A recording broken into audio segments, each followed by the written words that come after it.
Assalamualaikum warahmatullahi wabarakatuh. Yang terhormat Bapak Wawan Muhwan SHMH, yang terhormat Bapak Ahmad Jamaluddin SHMH, dan yang terhormat rekan-rekan mahasiswa Ilmu Hukum kelas A semester 6 dalam mata kuliah praktek penanganan perkara perdata. Pada kesempatan ini, saya Alfi Syarul Akrab akan mempresentasikan mengenai tata cara bagaimana untuk membuat surat somasi dalam penanganan praktek penanganan perkara perdata. Sebelum kita membahas contoh surat somasi yang telah saya sajikan, terlebih dahulu kita mengenal apa sih itu surat somasi. Surat somasi sendiri di dalam Kamus Besar Bahasa Indonesia atau KBBI merupakan suatu teguran terhadap pihak untuk membayar dan sebagainya. Apabila kita menemukan istilah somasi di dalam Kamus Istilah Hukum Populer, somasi sendiri merupakan suatu teguran terhadap pihak calon tergugat ataupun pihak yang disomasikan itu. Nah, bahwasanya dari definisi itu menunjukkan bahwa somasi bertujuan untuk memberikan kesempatan kepada calon tergugat ataupun pihak yang disomasi ini, baik ataupun debitur yang lalai itu, untuk berbuat sesuatu ataupun menghentikan sesuatu perbuatan berdasarkan tuntutan somasi oleh pihak penggugat. Maka somasi perlu diketahui bahwasanya somasi ini dinilai efektif dalam praktik penanganan perkara perdata dalam menyelesaikan sengketa-sengketa keperdataan sebelum pengajuan perkara ini dibawa ke pengadilan. Surat somasi ini penting untuk diingat bahwasanya semua pihak dapat membuat surat somasi, baik itu oleh individu ataupun kolektif, maupun diwakilkan oleh kantor hukum. Pada dasarnya, pihak yang membuat somasi ini merupakan pihak yang cakap hukum, serta cakap hukum terhadap kasus ataupun perkara yang dilayangkan di dalam somasi tersebut. Nah, kemudian apa saja dasar hukum yang menjadi ketentuan hukum dalam surat somasi ataupun surat somasi. Di dalam pasal 1238 KUH Perdata yang pada pokoknya menerangkan debitur yang dinyatakan lalai berdasarkan adanya surat perintah atau dengan akta sejenisnya, atau berdasarkan kekuatan dari perikatan itu sendiri, yaitu bila perikatan ini mengakibatkan debitur harus dianggap lalai karena lewatnya waktu yang telah ditentukan oleh kedua pihak tersebut. Nah, kemudian di dalam pasal 1234 KUH Perdata mengenai penggantian biaya kerugian dan bunga karena tidak dipenuhinya suatu perikatan mulai diwajibkan bila debitur telah diberi peringatan atas kelalaiannya namun tetap melalaikannya, atau jika sesuatu yang seharusnya dilakukan telah melampaui waktu yang ditentukan oleh kedua pihak sebelumnya. Nah, maka surat perintah ataupun akta sejenis itu dalam arti somasi di dalam materi pada hari ini, pada kesempatan ini. Nah, apa saja sih hal-hal yang harus dimuat di dalam merangkai surat somasi? Mengenai aturan dalam merangkai surat somasi, tidak ada aturan baku yang mengatur bagaimana tata cara pembuatan surat somasi. Nah, maksud hal itu, pihak yang membuat somasi ini dapat secara bebas menentukan muatan daripada surat somasi yang dibuatnya. Namun hal yang perlu diperhatikan oleh pihak pensomasi ataupun pihak pemohon, yang pertama menentukan tujuan serta pihak yang menjadi tujuan somasi, kemudian masalah yang disomasikannya itu, serta apa saja hal-hal yang diinginkan ataupun hal-hal yang dituntut pihak membuat somasi kepada penerima somasi untuk dilaksanakannya kewajiban pihak yang disomasikannya itu. Nah, maka hal tersebut menerangkan ada 3 unsur utama yang harus dicantumkan di dalam surat somasi. Yang pertama, pihak yang dituntutnya, kemudian hal-hal yang dituntutnya, serta kemudian apa yang menjadi dasar tuntutannya itu harus secara jelas dinyatakan di dalam surat somasi. Nah, kemudian apa saja sih panduan-panduan dalam membuat surat somasi?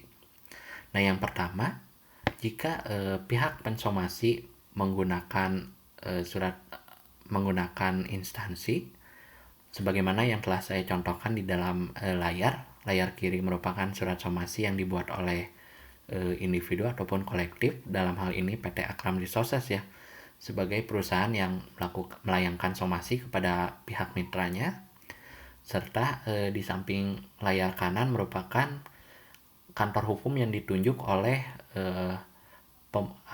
pemohon somasi untuk melayangkan somasi kepada pihak yang disomasikannya tersebut.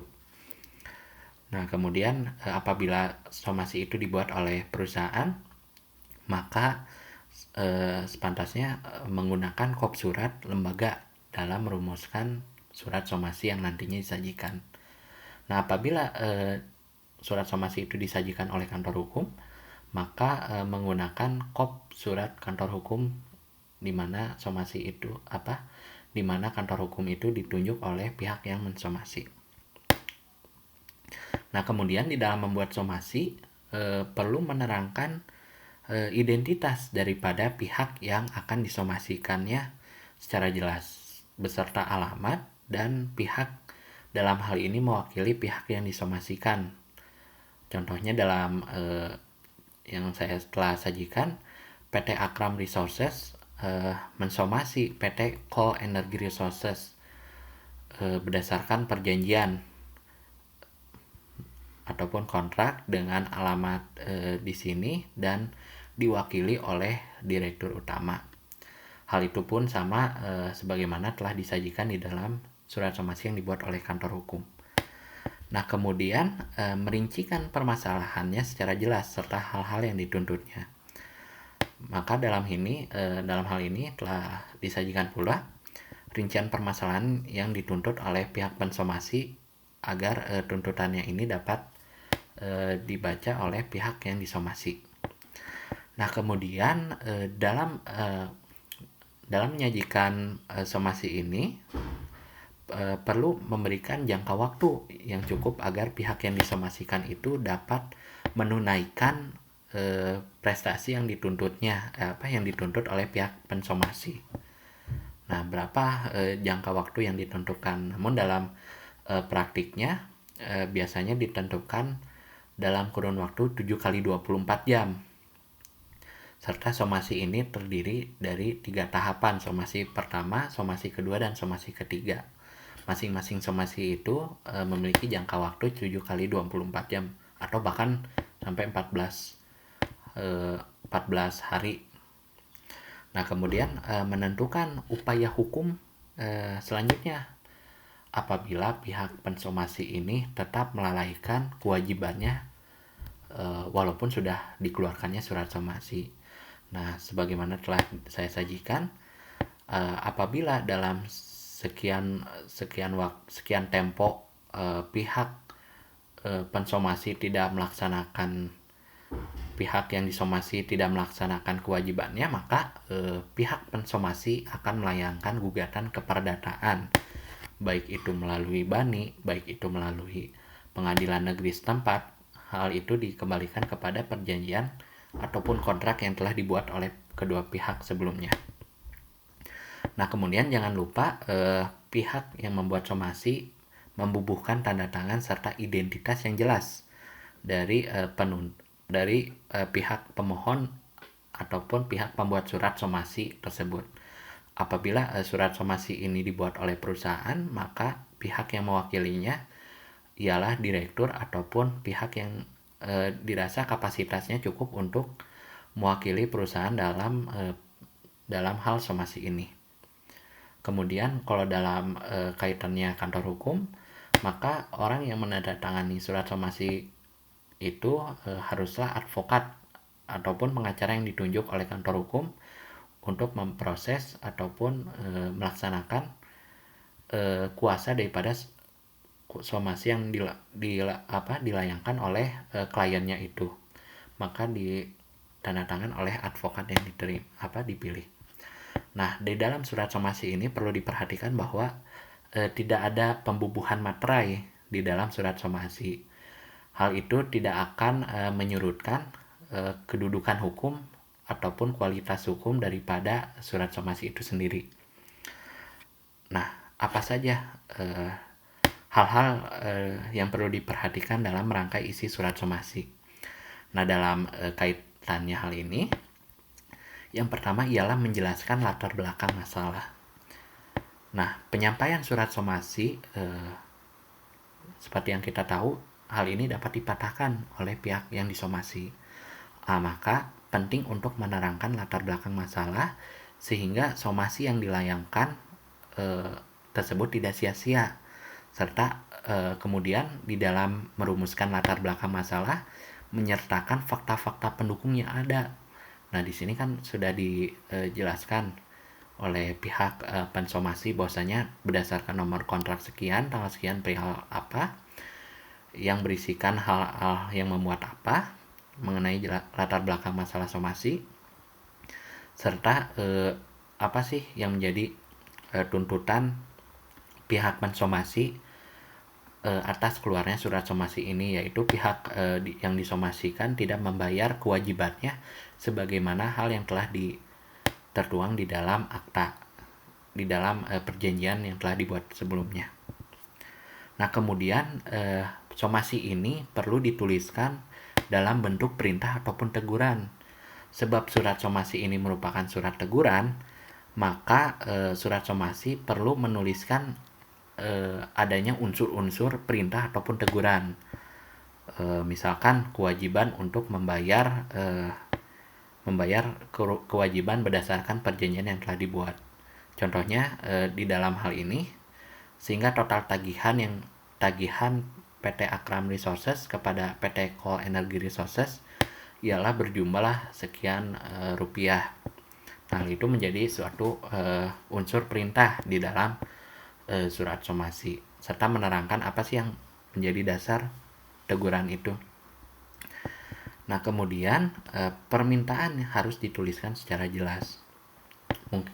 Karena di dalam praktiknya banyak ditemukan bahwa pihak yang memberikan somasi ini justru digugat balik di pengadilan oleh pihak yang disomasikannya itu, sebab permintaan yang diajukannya tidak jelas ataupun bertele-tele. Maka dalam menyajikan surat somasi, pihak yang membuatnya perlu menjelaskan permintaan yang detail serta tidak bertele-tele. Nah, kemudian yang keempat, memberikan waktu serta ruang negosiasi. Sebab penting untuk diingat, surat somasi ini merupakan suatu hal yang meminimalisir adanya suatu perkara yang dilayangkan ke pengadilan. Maka somasi ini merupakan waktu yang tepat untuk kedua belah pihak melakukan negosiasi terhadap kewajiban yang dilalaikan oleh pihak pensomasi itu, pihak yang disomasikannya itu oleh pihak pensomasi. Maka di dalam surat somasi ini perlu memberikan waktu serta ruang untuk negosiasi oleh pihak yang disomasikannya itu.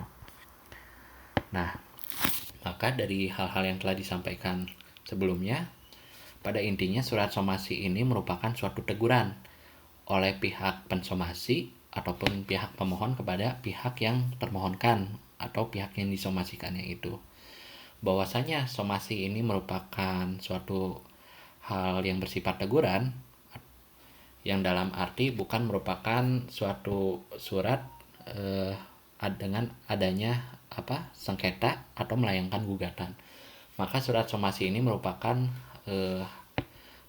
hal yang untuk memberikan waktu bernegosiasi antara pihak yang mensomasikan dengan pihak yang tersomasikan, serta di dalam somasi ini haruslah menyajikan dengan hal-hal yang tegas dan jelas agar dengan adanya surat somasi ini tidak menjadi sia-sia bagi pihak yang mensomasikannya itu kepada pihak yang disomasi, agar kewajiban pihak yang disomasikannya itu dapat menunaikan kewajiban sebagaimana perjanjian yang telah dibuat sebelumnya.